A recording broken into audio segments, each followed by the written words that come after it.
Ayan, gandang hapon. So, magluto tayo ng biko.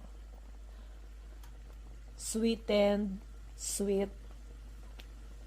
sweetened sticky rice. Cook in coconut milk with sugar. Filipinos' favorite kakanin. So, first, nagluto tayo ng sticky rice. Ito yan. Yan, niluto natin yung ating sticky rice. Steam sticky rice. Tapos, lalagay natin to and we're gonna put this in the coconut milk with sugar. So, we will wait until this liquid, this is the coconut milk with the sugar and I put sesame seed. So, when it's thickened, so that's the time we're gonna put the sticky rice. Okay?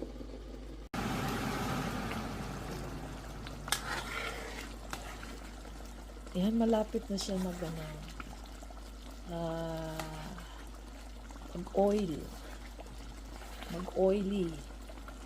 Ano nang tawag doon? Lumangis. Tingnan natin kung maano na siya. Sticky na. Ayan. Try natin dito.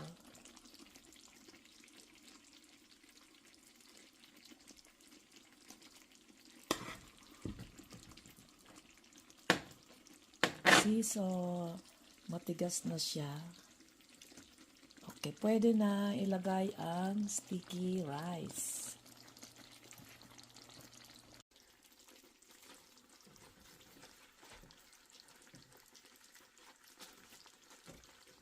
So, we're going to put the sticky rice here.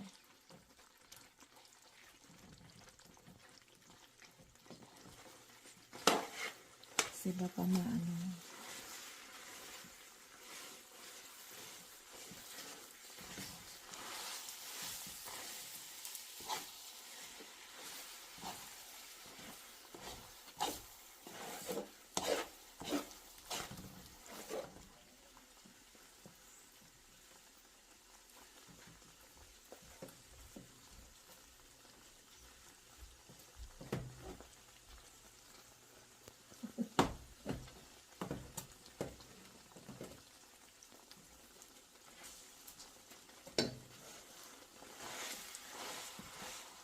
Magaano kasi sa ilalim.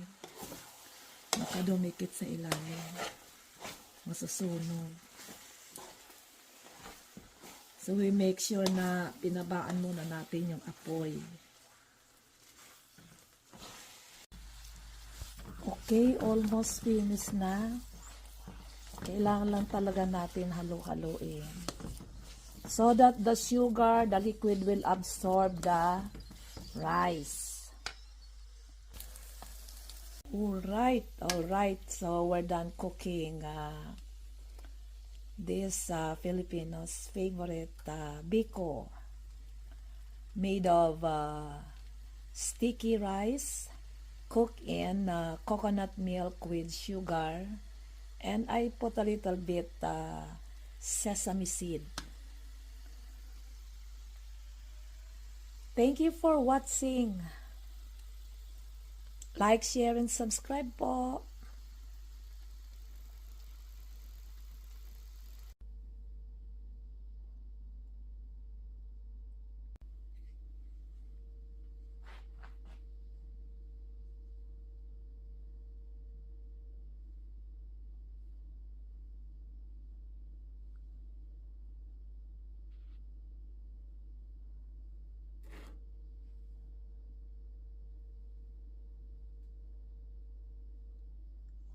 Lovely.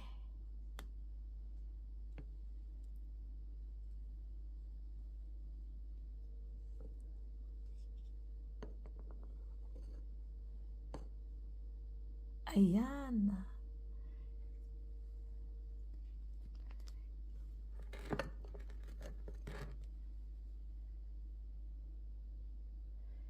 biko with sesame seed.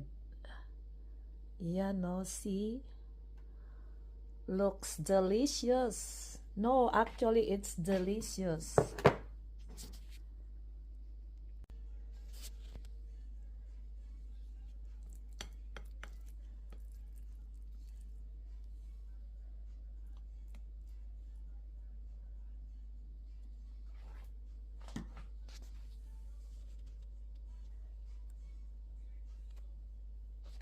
Why is this different color?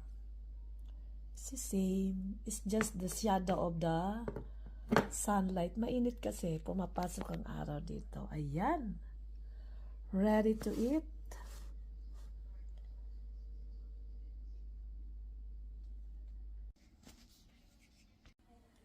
Ayan. So, nagluto tayo nito para ng madami. Para pamigay natin din. Sa mga friends. Share blessing. Oh, ayan. Ito ay sa amin. Okay, lagyan natin ng konti para masarap. Para lalong sumarap. Ayan.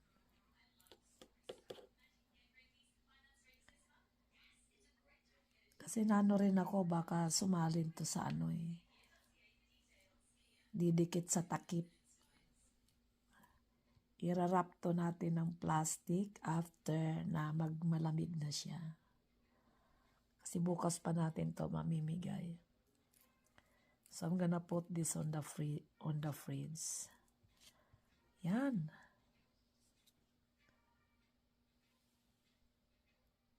Okay. Ayan, ito ang masaklap sa lahat. Yung paghuhugas ng kawali. 'Di ba? Yan ang mahirap. Maghugas nitong kawali. Okay. I hope you enjoy my video. Like, share, and subscribe. For cooking procedure, just follow and watch my YouTube channel. Thank you for watching.